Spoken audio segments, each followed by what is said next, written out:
I wanted to welcome everybody. My name is Robbie Peters. I'm the co-founder of an organization called People Tech Partners, and we've actually known Richard and the Bright Day team for a couple of years now. Richard, probably at least over a year, maybe 18 months, and it's been fun to obviously watch the progress and get to work together. Matt, I know you and I haven't interfaced as much, but actually know quite a bit of the other folks on the Airbnb team. Q Hamarini is actually one of our members of People Tech, and he spent a lot of time in working with us and behind the vision, and so it was really appreciative of you obviously coming to spend time today and talk about this topic. And I think this is a very interesting topic for us to be working together towards. So for those of you who aren't familiar with People Tech and kind of what we're really out there doing, we're an organization of about close to 200 HR leaders across mainly high growth technology companies that actually dedicate time on a quarterly basis to spend with companies that are building technology that's selling into HR leaders. Anything across from how do I take care of my employees' performance, their learning and development, recruiting, all the way out to how do I take care of my employees' mental health, their financial well-being, their new parent initiatives. And when Richard and I got originally introduced in what they were doing at Bright Day and how they were coming in to help on the ergonomics front, I thought it was an awesome opportunity to partner together. So we've partnered for quite some time. And on the other side of it, Matt, who is at Airbnb and runs all of their kind of global manager of health and safety at Airbnb, I know has worked very closely with Richard as a customer and also kind of as a industry expert. And that's what we're all about at People Tech, is bringing together industry experts in the HR side to pair with up and coming technology that's trying to do innovative things to better our companies. And so what we like to do in many of these situations is really dive deep on certain topics. And today we're going to talk a lot about kind of workforce ergonomics, the new trends, the problems and the solutions that we're seeing.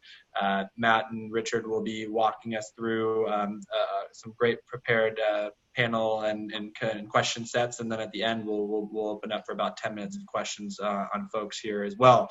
But as there's been a lot of changes in companies, not only opening multi-offices, going distributed, not having set desks, there's really been a lot of change. And Airbnb, I know, has gone through a lot of that. I think opening over 30 offices, I believe now, and 8 alone in San Francisco, it sounds like. So really just appreciative of Matt and Richard spending the time here to facilitate an amazing discussion. And I will kick it over at this point to you guys there.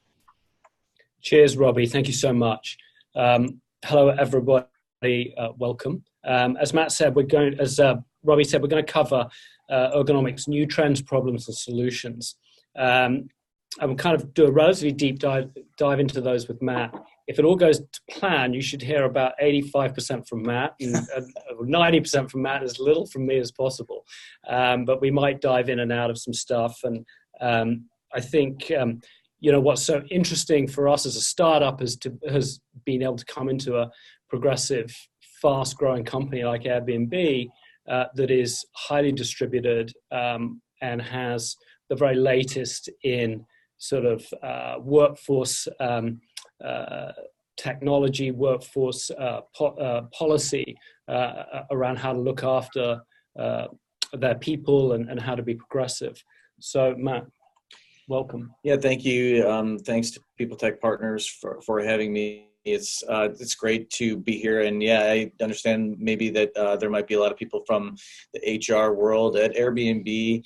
Health and safety falls under the greater umbrella of employee experience as far as the internal facing functions of health and safety. And just a little bit more about myself. I've been with Airbnb for about 3.5 years. And as Robbie said, I'm responsible for all internally facing health and safety initiatives. So Ergonomics is one of my programs, and it's a program and topic that I've been involved with for many years in safety, both on giving a lot of ergonomic evaluations, helping companies form their own ergonomics programs. Before I came to work here at Airbnb, I had a consulting firm for about 8 years. And it's a lot of companies address it in a lot of ways, as we're going to talk about a little bit today. Things have changed a lot and are going to continue to change when it comes to how ergonomics is managed. And once again, it's just great to be here, and thanks for the invite. Great. So you should be seeing on your screen something that some of you will likely have seen before, which harks back 50 odd years, which for me was as a young person. Matt wasn't even born. But I just love this slide because I think although this is 50 years ago, here we're seeing, the very first iterations of, fixed desk workplace. And actually there's a lot there that we still have today.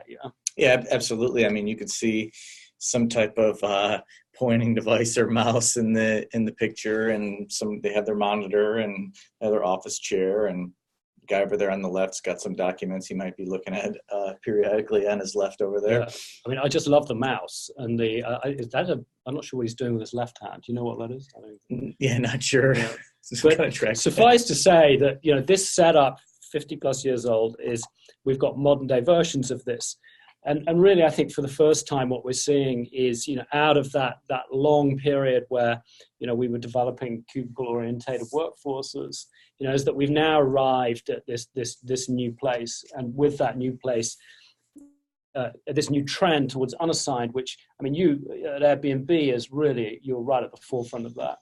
Yeah, I mean, we're really trying to push more toward unassigned seating in some departments and some buildings. For years, we've been in a model, and it continues to evolve, and it continues to get more people working toward that model and trying to overcome objections of different departments and their needs. And it's, like I said, it's very much an evolution.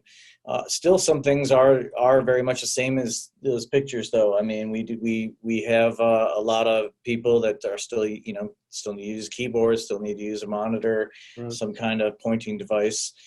But overall, in the way that offices are changing, yeah, I mean, it's even just the hard-walled office for a lot of people, especially when you in the past when you're at a certain level.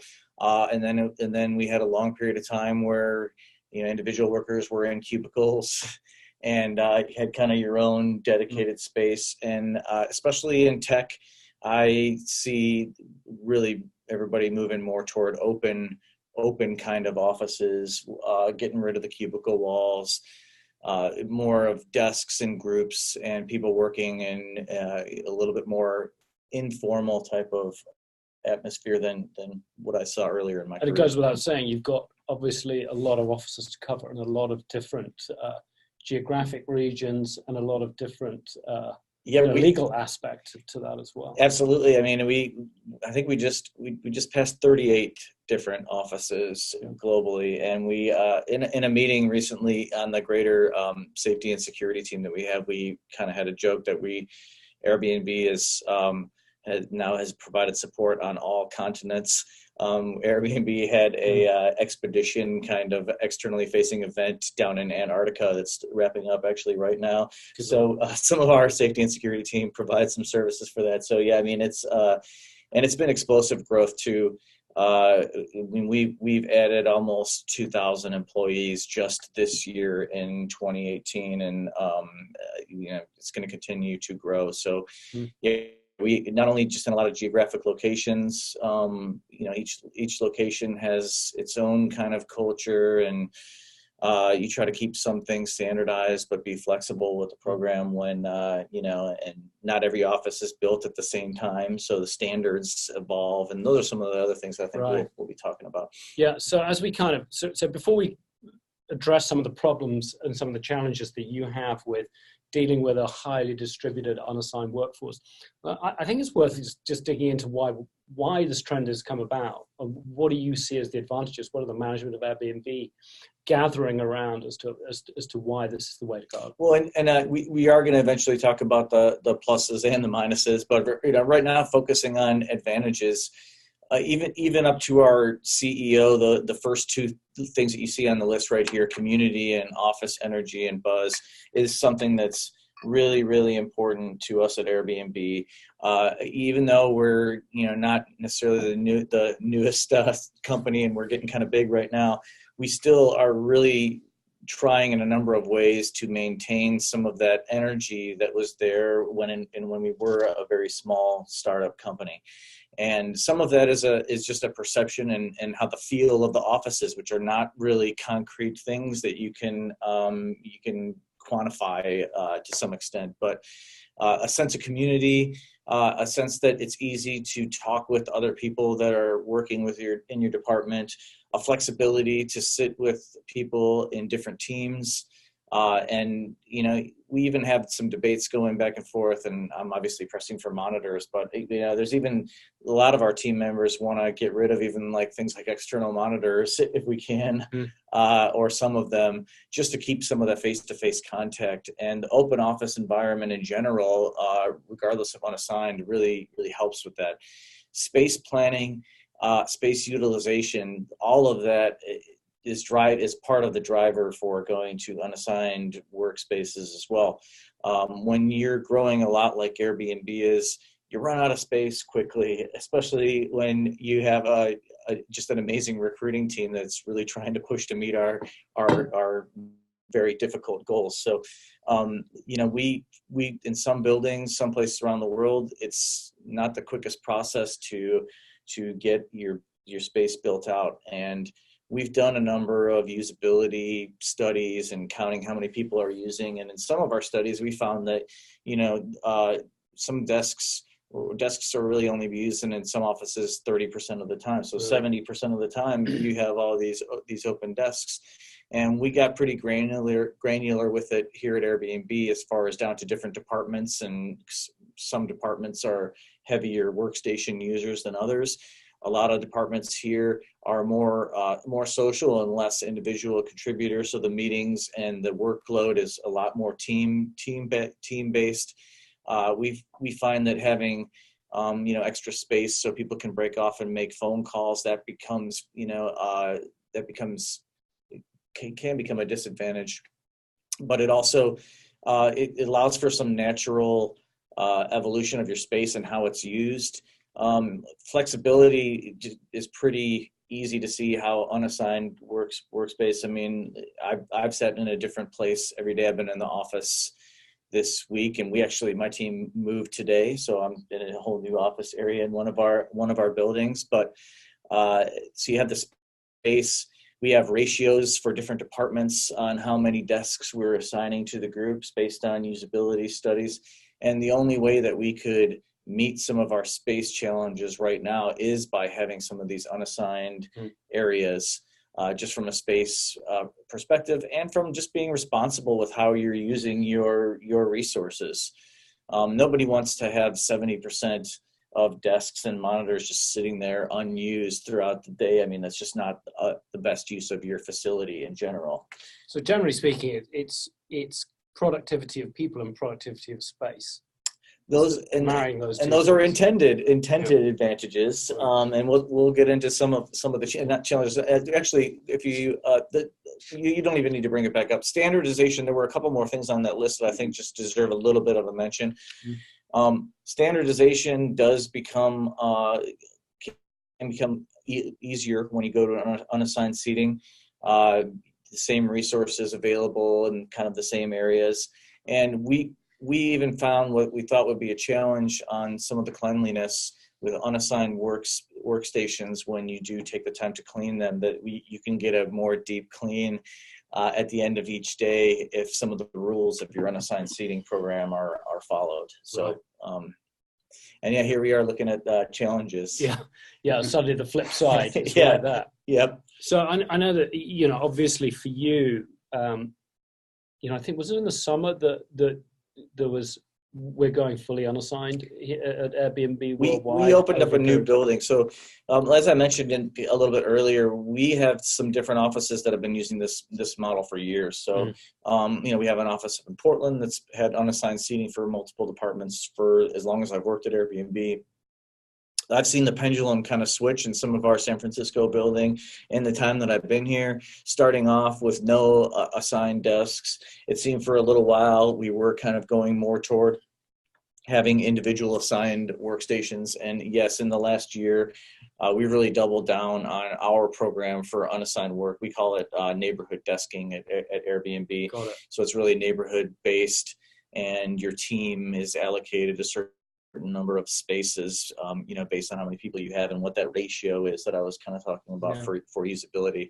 But yeah, we opened up one of our largest buildings this summer in San Francisco, and we decided that this whole building was going to be unassigned, our neighborhood desking model. So we're really moving more and more in that direction. And also, like I said, we're pushing teams that are resisting. We're working with them. We're trying to figure out what their objections are and how we can overcome them, and trying to get as many teams as possible moved over to this model. Got it. And I see that continuing. Yeah, and obviously when you talk about unassigned, the first thing we all think about is, well, hold on a sec. I'm not going to the same desk every day. I haven't got my desk set up, which I probably got organized for me with an ergonomist when I arrived in the company. I was given that opportunity. I got set up. It was great. Now I'm 5 different places over the course of the week. Yep. How are you handling that at 100,000 feet? Well, as you might imagine, there's a lot of feedback that comes in from employees, and I think that's an important part of the loop, is really trying to listen and let employees check in with that. And I have to say that the way you described it as a coin, there are two sides to the coin. We're looking right now at the challenges. I can't stress that enough. And even as the person, there were times during this process of really doubling down on this where I was probably one of the biggest detractors toward the unassigned working model, and I still have some reservations when I'm looking at it from the ergonomics standpoint only. And so we have challenges that are ergonomic related. We have challenges that are just team and how they're viewing how they function. But strictly from the ergonomics perspective, I had a lot of concerns like the ones that we could see here on the screen. Even in the planning stages, like what equipment are we going to make standard at every desk? How are we going to handle people's individual ergonomic needs when they have very, very particular accessories, for example, sometime, or they have a chair that it meets their specific needs. It's not the standard chair. And we'll get a chance to focus in on what that advanced program looks like. Sure. A little bit later on, because I know that really what you've done is build the program to deal with that challenge. From the ergonomics side, the whole neighborhood desking and going to unassigned working, we had to form a task force that included a lot of stakeholders in the company. So not just on the health and safety side, not just on the facility side, but we really try to include the lines of business, people from talent, people from HR, a lot of different groups had input. Obviously, IT has a lot of input as far as the equipment. So there are a lot of different stakeholders that need to be included really early if you're thinking about moving toward a program like this, in order to avoid a lot of headaches later.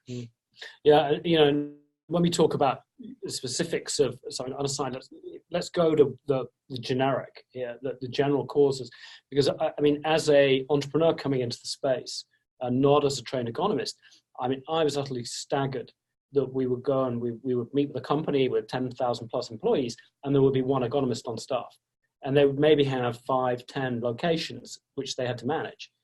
And I would sort of say, well, how do you do that? And the answer very clearly was, well, we just do the best we can. We simply cannot cope with the amount of requests that we have, the amount of needs that are out there. There's just not and I was just like, it feels to me a little bit like the EHS managers are kind of left with an awful lot to do with minimum resource. And I bet a lot of people on this call will attest that it's not just EHS managers. The ergonomics hat falls on a lot of different people.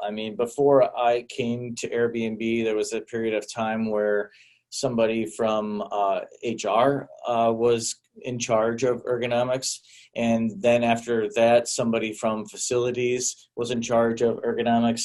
And then a security manager, before there were anybody in health and safety also was the manager. So ergonomics is often like a hot potato in an organization that doesn't have a formal program yet as far as who is responsible for it. And I think that that's also, what your example, I've talked to many people who are in that position as well. And that even could end up being its own webinar on like how do you decide how to handle this ergonomics problem. But yeah, the people like you're talking about, like one person that's responsible for doing all the evaluations in multiple locations, that would be a lot of, that would be a lot. I have to say, I mean, I feel really blessed to be part of Airbnb and how receptive they've been since I've joined to give me the resources to build the ergonomics program that we have right now. And they really take a view of my upper management that it's an important thing for the company, for all the employees. They understand a lot of the connection to productivity. And they understand that a lot of times, especially for people who don't want to read a ton of lengthy documents and explanations, understanding that what the return on investment is and how this affects teams. So it's like I said, I'm very blessed that I have resources. Not every company does. And so there are a number of different tools and ways that you can build your ergonomics program based on, start with the resources that you have, think about how much you can get done. We're going to get into talking about tools. So yeah, great. And I would agree also on this slide, just not even tied to unassigned desking, but for ergonomics in general, there is a huge gap in education.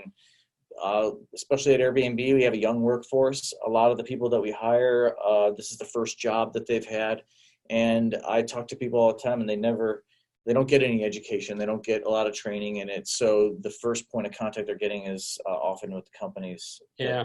And I think that brings us to the kind of question that one of the reasons that my co-founders and I started Bright Day was, we're parents of young children. We see how much they're on their computers, etc. And it's a serious problem. And Peter and I attended the Ergonomics Expo last year. I remember there's a presentation that asked the exact question, are you hiring your next back claim? So that's not my original, I can't remember who it was, but whoever it is, thank you. Are you hiring your next back claim, your next big claim? And, the fact is that, obviously the youngsters are using computers, etc., much earlier in life. And that surely is manifesting itself as those individuals come into the workforce. And just to think that a third of the Gen Z will make up the population by 2020. Between millennials and Gen Z, that'll be 75% of the working population by 2025. Yeah, so amazing.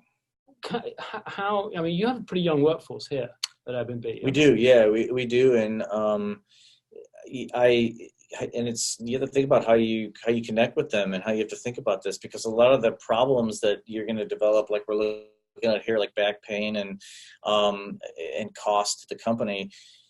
Sometimes just looking at some of these statistics when you might be like 24, 25 years old, and you're just starting at a company, that might not be the best way to get through to them. I mean, I find myself, especially talking to younger workers, really trying to ask them questions about what's important to them, especially activities outside of work. I remember talking with somebody who loved to do water skiing, and and I just started to connect with ergonomics and water skiing. Like a couple things come into mind, like you got to hold on pretty tight when you're water skiing, and if your hands and your wrists aren't working, maybe when you get into your 40s or 50s, you may need to kind of stop doing that, and then let alone your back. You're gonna have a hard time water skiing with a lot of back pain. So whatever little connection I can find that's a personal kind of connection. The other statistic, or just something to think about that's not even up here that I think is related, is just how many people are dealing with some pain that is tied to ergonomics, and they think it's something that they can just cope with or deal with, or it's like a normal part of life. And some statistics that I've seen would show that it's in the 60 to 70% of people that are experiencing some pain that's due to ergonomics. They don't report it. And, but yeah, those are big numbers. And then when you start really thinking about it from a productivity standpoint, it can be hard to quantify, but when you have somebody that's just sitting at their desk and their back hurts, that is really affecting how much output, how much work you're getting out of that employee. Yeah. And so at Airbnb, you've got this youngish workforce, 30 years old on average or something? Yeah, I think the last I saw, we were some in the low 30s, and when I started, the average age was less than 30. So. And what, roughly speaking, would of the workforce population will have an ergonomic assessment in the course of a year? Well, I'm just getting all of my 2019 figures in, but from 2018, we had, I believe it was 900 or so of our employees got either an in-person ergonomic evaluation, a video virtual evaluation, and then we had a couple hundred more that used our self-assessment tool that we also launched in the beginning of 2018. So around 20%. At that time, yeah, about 20, a little bit more than 20% in 2018. And from the numbers that I'm seeing kind of coming in for 2019, it's a little bit higher, probably 25 to 30% received like personal care when it comes to ergonomics. So this is not an old person's problem. No, absolutely. I always believed, before I got into this and started learning, that this was something that I don't need to worry about this until I'm older. But clearly that's not the case. If you had that attitude, you will have to worry about it when you're older. Very good. Now, it's kind of moving on. I think it's just, it seems to me what you've done at Airbnb is, we've got this notion of a maturity curve. Where are you on the sort of evolution of your ergonomics program? And I think on the call, we've got such a wide array of super interesting companies, from extremely large, older companies to newer startups, etc. Where do you see Airbnb now on that curve? Where do you see generically where the market is, and kind of comment on that, Matt? I feel that Airbnb, I would put us somewhere in between the proactive and the advanced. And there are probably some things that we're doing that a lot of companies will really view as very advanced. I guess I'm kind of a hard grader on myself. So, but I would say we've definitely been in the proactive stage for at least a couple of years. And we're like somewhere in the green, yellow, a little bit into the advanced part if I'm judging it on this curve. Now, what would I say the average company is at? I mean, it varies. When I had my consulting practice, it was a lot of small and medium-sized companies that I was helping, and especially smaller and medium-sized companies I would say a lot of them are a lot further down to the left on the reactive or slightly preventative on end of the scale. So. And I think one of the things that I remember you saying to me is that this, building an ergonomics program it's actually not a program, it's a process. It never ends. Because just like any kind of program, at least the way that I want to put them together, there's just the cycle of, looking at what you want to do, stating goals, planning for how you're going to execute it, reviewing what you've done, and then, starting that circle over again. So, which is a perfect segue into, okay, so you're at this more advanced phase of building out a maturity curve. What does that look like? This advanced program that you've put in place, there's a lot of different aspects to that. Let's talk about that and kind of dig in, because I think for a lot of people on the call, it's going to be like the things out of here that they're going to really relate to as the things that they can put into their plans or will want to investigate further. Well, I think this slide covers a big part of it, and it's how you communicate and how you interact with the employees with your ergonomics program. At Airbnb, their first week of employment is, we call it our check-in. It's like the orientation process.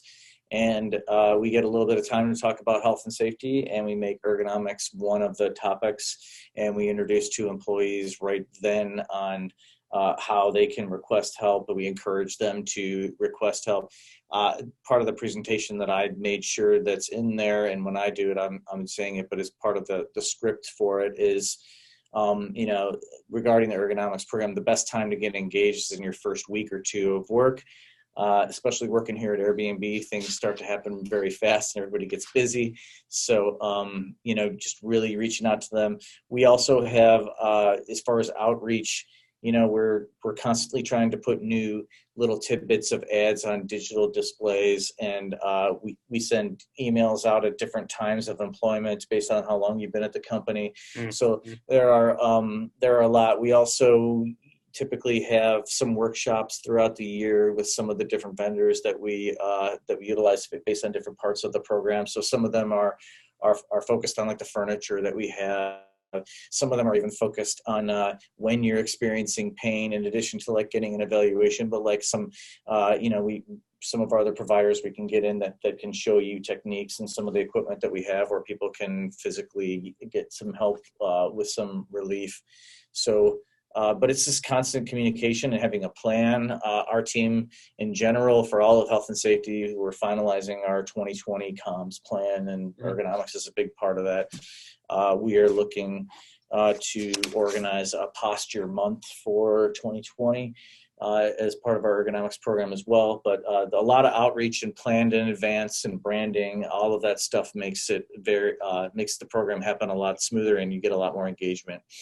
Yeah, and that kind of, we arrive at this place, which is the next piece that I'd love to talk about, which is the adoption software. So I know that PB Ergo, Vivian's company, I think Vivian's on the call. Hi, Vivian. Yeah. Hey, Vivian. Has been instrumental in introducing that to Airbnb. Yeah, absolutely. PB Ergo has been a fantastic partner for Airbnb for many years. Both on helping with in-person evaluations throughout the United States, and really been essential for the digital and the technology parts of our ergonomics program. They've been just great with helping us put together our hub or our ergonomics platform, where our employees go to get all the information about whether it's educational or scheduling evaluations. And then the back end of that too, which I'm just really proud of, the work that we've done with PB Ergo, which basically what I'm talking about is anywhere around the world, when somebody gets an ergonomic evaluation, the data from that evaluation is put into the same system, and it's based on the same capture, so that it makes it really easy for me to look at all that data for planning purposes, for metrics. And I know that everybody around the world is getting the same type of ergonomic evaluation when they request that level of help. And that's the beauty of software. Is that it gives us consistency, it gives us data, and it allows us to be, really give the same product across our workforce. And that's a great segment at this point we would love to show you all a short video of Bright Day's program, which is ergonomics guidance software, which Matt started to pilot in the early summer. Yep. And I'm delighted to say we're going to a worldwide rollout in 2020. So we're going to show a video, and then we're going to talk a bit more about that and dive into software some more. The goal of the whole software is to make you sit and feel better. Robbie. That's why we onboarded the educational component and combine it with the tracking, so that you're gaining awareness and knowledge at the same time. And that combination makes it so powerful. We created a whole library of videos so that it's fun to click around and explore what to do with your hands, with your arms. And there's always something new to learn. It doesn't matter if you use sit-stand desks or work at home. Bright Day goes with you wherever you go. We use any webcam, even the one embedded in your laptop, to help you fix your posture. We don't save any video to the cloud. We don't record anything to the computer. And this is super powerful. Our breakthrough is we can use everyday off-the-shelf computers to do this very complicated thing of finding where you are in three-dimensional space. Once I've got my good initial posture, I'm going to get slowly sucked into my computer. You can see that Bright Day notices it, goes dark green.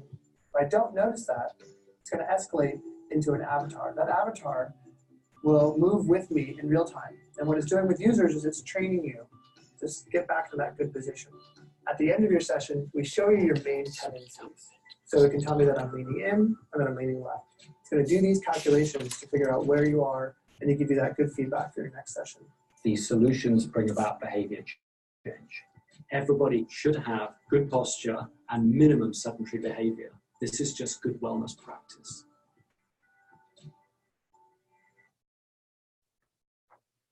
Okay, so sorry about the tech glitch. I think we didn't have any sound early on.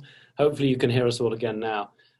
So let's go into a little bit more about what, why Bright Day, why we devised Bright Day, which is this notion of, combining, the core principles of behavior change, which are learn something, get some instruction, then go and practice what you've learned, and then get some feedback and some data from that, and then repeat. And so, that's the kind of basis of what we've done in building Bright Day. And, to make that as usable and as easy for people to get involved with during that already crazy busy day. So while they're working. So Matt, have you seen anything like this? Is this? Well, no, I mean, this is one of the reasons why I, from the first time I met, I've been interested in Bright Day. And, I could just relate it a little bit like this. Because I've been so involved with ergonomics, and I've helped a lot of my coworkers, even after they've had ergonomic evaluations through our vendors. I'm the kind of person, especially after I know you, if I see you kind of like really in an awful posture, you're not using your equipment, I'll come up behind somebody and I'll say something to them, especially if I know them. And what I find, like, especially if I know somebody, is that they needed a reminder and they were happy to get that reminder. But I'm just one person, and I can't be there looking at everybody's posture and giving them reminders. And this is what the tool does, is it helps you, like a buddy that's sitting there watching you and going to give you a little nudge if you want it and when you want it, to help you maintain the posture that you're looking for. And there are a lot of different types of software that's been out there, but Bright Day is the first software that I've had the chance to look at that does that active monitoring and uses it in a way that is intended to help you build so that you by yourself could change your behavior over time, and that you don't need as many reminders. But the idea of having people out there that know, after a little bit of education, or in this case, they can even get a lot of that education through the tool, what to do, but they're their own worst enemy as far as, maintaining that posture and remembering and putting it, really keeping active with that proper posture. And to that, one of the things that we designed with Bright Day is that it is designed to pop up, every day, so that you get the opportunity to use it. You can delay it. You can say not today. You can skip it, etc. But one of the things that we wanted to spend a lot of time was on this notion of just having it available all the time, so that people can almost treat it like a video call. It's like, oh my God, it's my Bright Day session. And we've also had really interesting feedback from a lot of your employees that are like, actually, that's their reminder to focus on their posture. Yep. So even if they don't want to do a session, they still get that behavior change nudge. Yep, by clicking, no, I'm not ready to do it. I'm not ready to do it right now. Yeah. This is something, I don't think I even showed you the slide, but this is the power of small nudge improvements. Mm-hmm. And when you look at it from a statistical perspective, if you actually just improve something 1% a day, imagine your guitar playing that, for example. If you could improve that 1% each day, you'd be 37 times better by the end of the year. And of course, it works the other way if you lose performance. Yep. So it's this notion that if we can just nudge our way, if we can do a small amount on a fairly regular basis, we can see decent incremental change. And I think that's what we hope to achieve, with your workforce. That and it happens on, from the more people that you involved, it's like a macro level, and then really for me, it's something for each individual that they can customize for themselves. Great. I think we kind of covered a lot of these subjects, and I know I'm just conscious of the fact that we're running at about 40 minutes, so we're going to keep going forward here. And I think that let's talk about the actual program that we did with the rollout with you because I think there's a lot of aspects to this. Do you want to kind of go through, Sure. how we started and went through that? Well, and I actually met Richard at a wellness event that was, I would say, a little bit over a year ago, Yep. and we started talking about Bright Day, and like I said, I was interested in it from the first time that I heard the description of what it was. We went through a lot of different steps with Bright Day just to make sure that it would work and be accepted by and go through all the approvals that we need in order to get into Airbnb. One of the big things that we had to overcome was just a security and privacy review. That's really important to everybody here at Airbnb. And so I actually asked our IT security department to really put Bright Day through the ringer, because I know it's using the camera, and I know what our company's attitude is toward security and privacy. And as Jim said in the video earlier, they're not transmitting any of your video or storing it in a cloud. It's really just in order to set the initial posture, and then it judges it against itself. So they were able to get through that grueling security and privacy review, and that took longer than I thought it was going to, and I'm sure it was not the easiest work on Bright Day's end, but they made it through. Then we had a number, like we can read through here, promotional videos and email campaigns. The Bright Day team came out and did a lot of in-person interviews even before we launched it, just to kind of assess what the need was and how to have an effective rollout for what our goal was for piloting this program. It also happened at the time that we were moving in to this building that we were discussing a little bit earlier on the call, that is all in the open and unassigned neighborhood desking model, which was the timing worked out really nicely, because in my opinion, software like Bright Day, especially when people are moving around a lot, it's something that can be constant and help them wherever they're working. So we did a town hall for everybody that's moving into this building, and that was another time that we announced that we were doing this pilot as another resource for people who might be having a hard time ergonomically adjusting to this unassigned seating model. And then we incorporated Bright Day in our annual wellness and benefits fair a few months back, and had made sure that employees had another way to see what Bright Day was and how to get involved. Then we lot more activities. Gene Couch came out for some posture workshop. We had meetings with a lot of our other existing ergonomic and wellness service providers, like PB Ergo mentioned before, and they've been great help with reviewing and checking out the software, and been a good partner for helping us implement it. More email and follow-ups, and we're working toward a really robust posture month, and we've had a lot of good response from the employees that have been using Bright Day. And as Richard said before, we're looking next year, we're going to be making it available wherever you're working from Airbnb.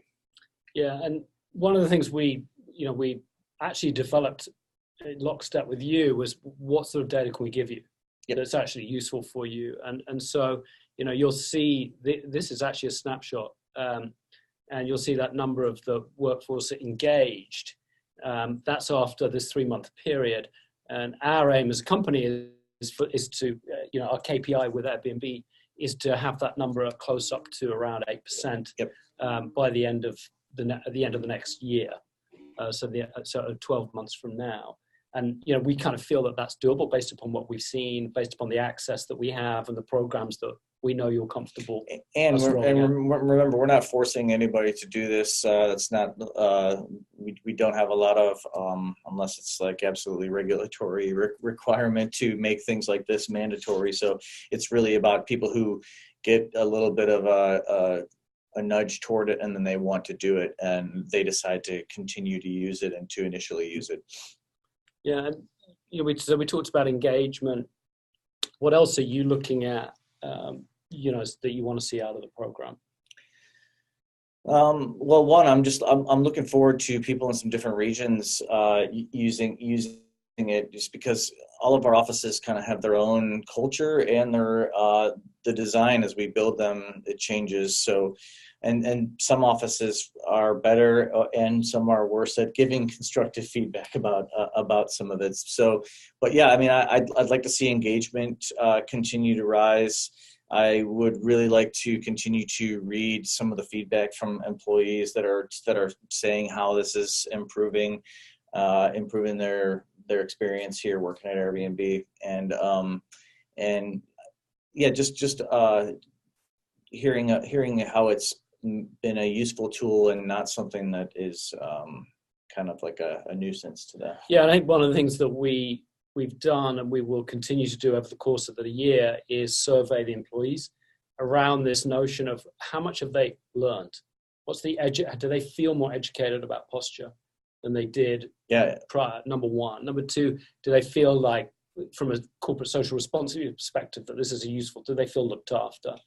Number two, and then we're kind of playing around with productivity, I know, but it's a tough one to single out with posture. Well, and it's the engagement overall, I think that's important, right? It's a tool that is available once they have it and they're using it. It's available as much as they want to use it. So, like, for example, if we have somebody that's using it, a few times a week on an ongoing basis, and they're watching some of the educational videos, it just really shows that they are spending a little bit of time engaged. And really, once you know some of the basics, it is very much it's putting it into practice, and it's reminders, and it's trying to get yourself and your behavior so that you don't need as many of those reminders. And as we've talked about, it's not a replacement for assessment, nope. but it's an addendum to it.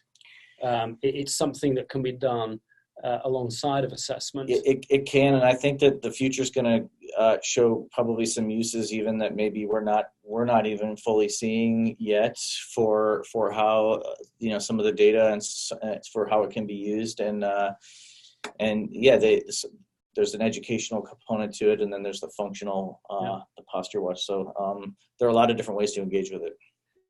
Yeah, and just to conclude, so for us as a startup in the space, we're super excited to be rolling out with you to all of the Airbnb locations, and to everybody on the call. We're ready to take on some more companies in Q1 of 2020, and please do send me an email, richard@brightday.com, and I'd love to share with you more details about that program that we initiated with Airbnb, and have some of you come and join us. And with that, Matt, thanks so much. Lots of terrific information. Yep, thanks for having me. And we're going to throw it over to Q&A. And I vote for Airbnb, so do I. Well, thanks, Tammy. Yeah. So what is the cost of this? So what we've done with Airbnb is we charged a upfront fee of $15,000, and then we charge a per user per month rate of $8 per user per month through this first phase of the program, the first 3 months.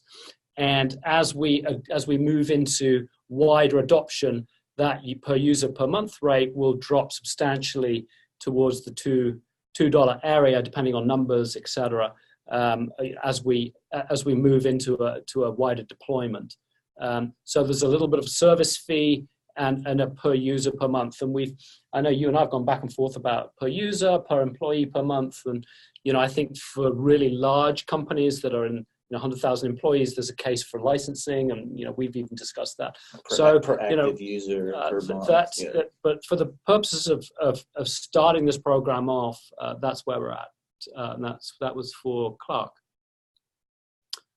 Okay, well, I know we are now 50 minutes in, and we said we'd be 45. So I want to thank you very, very much for attending kind of close to the holidays. We wish you all a wonderful holiday from here in San Francisco. And we hope to hear from you, and would love to work with your companies, yourselves, and your employees to bring something really new and different. Ergonomics guidance software has only been possible to deliver really in the last few years with changes in software and technology that we've been able to do this. So I think it's really cool. I think it's a behavior change tool, and I think that really workforces need it with the the challenges of everyday workforce management that Matt has at Airbnb. Do you want to say the final word, Matt? Yeah, I mean, I would say if you haven't tried, or if it's something that's interesting, BrightDay's been really responsive and easy to work with. I definitely recommend you give it a shot. It's unique, I think, in the space for what the software is doing. So I'd highly recommend you check it out. Cheers, and thank you to PTP for hosting the event. Awesome. Thank you, guys. Thank you all.